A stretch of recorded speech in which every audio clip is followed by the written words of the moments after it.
प्रेरित चरित अध्याय 4 वचन 13 से 21 तक का ये हमें साधारण लोगों के जीवन में परमेश्वर के असाधारण काम की एक सुंदर झलक देता है। जब यहूदी महासभा के नेताओं ने पेतरुस और यूहन्ना के असीम साहस को देखा तो वे चकित रह गए।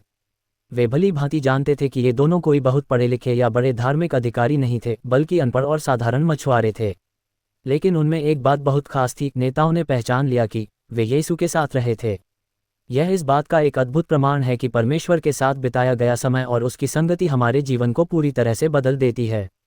हमारी असली योग्यता हमारी सांसारिक शिक्षा या डिग्रियों में नहीं, बल्कि यीशु मसीह के साथ हमारे गहरे रिश्ते में निहित है। महासभा के सामने खड़ा वह व्यक्ति जो जन्म से लंगड़ा था और अब पूरी तरह चंगा हो चुका था, परमेश्वर की सामर्थ्य का एक जीता जागता प्रमाण था। सच तो यह है कि जब परमेश्वर हमारे जीवन में अद्भुत काम करता है तो उसे झुठलाया या छिपाया नहीं जा सकता।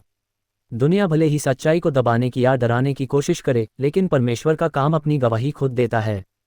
जब महासभा ने पेतरुस और यूहन्ना को धमकाया और यीशु के नाम से प्रचार करने से सख्त मना किया, तो उनका जवाब बहुत ही स्पष्ट और साहसी था। हम तो जो कुछ हमने देखा और सुना है उसे कहे बिना नहीं रह सकते। वचन 20। उनके लिए मनुष्यों के डर से कहीं ज्यादा परमेश्वर की आज्ञा मानना महत्वपूर्ण था।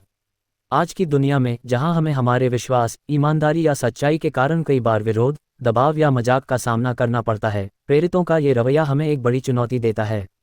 क्या हम अपने विश्वास को लेकर साहसी हैं? क्या हमारा जीवन ये गवाही देता है कि हम यीशु के साथ रहे हैं? ये वचन हमें याद दिलाता है कि सुसमाचार और सच्चाई का प्रचार केवल रटे हुए शब्दों से नहीं, बल्कि एक बदले हुए जीवन और हमारे व्यक्तिगत अनुभवों से होता है। जब हम यीशु की उपस्थिति में समय बिताते हैं तो पवित्र आत्मा हमें वह निर्भीकता देता है जिसकी हमें हर परिस्थिति में जरूरत होती है। प्रार्थना। हे प्रभु यीशु, मैं तेरा धन्यवाद करता हूँ कि तू साधारण लोगों को चुनकर उनके द्वारा असाधारण काम करता है। मुझे यह अनुग्रह दे कि मैं तेरे साथ अधिक समय बिता सकूं ताकि मेरा जीवन और मेरा स्वभाव इस बात की गवाही दे कि मैं तेरा अनुयायी हूँ। पतरस और यूहन्ना के समान मुझे भी पवित्र आत्मा का वह असीम साहस देता कि मैं दुनिया और परिस्थितियों के डर से ऊपर उठकर तेरी सच्चाई और तेरे प्रेम को निडरता से बांट सकूं। आमीन।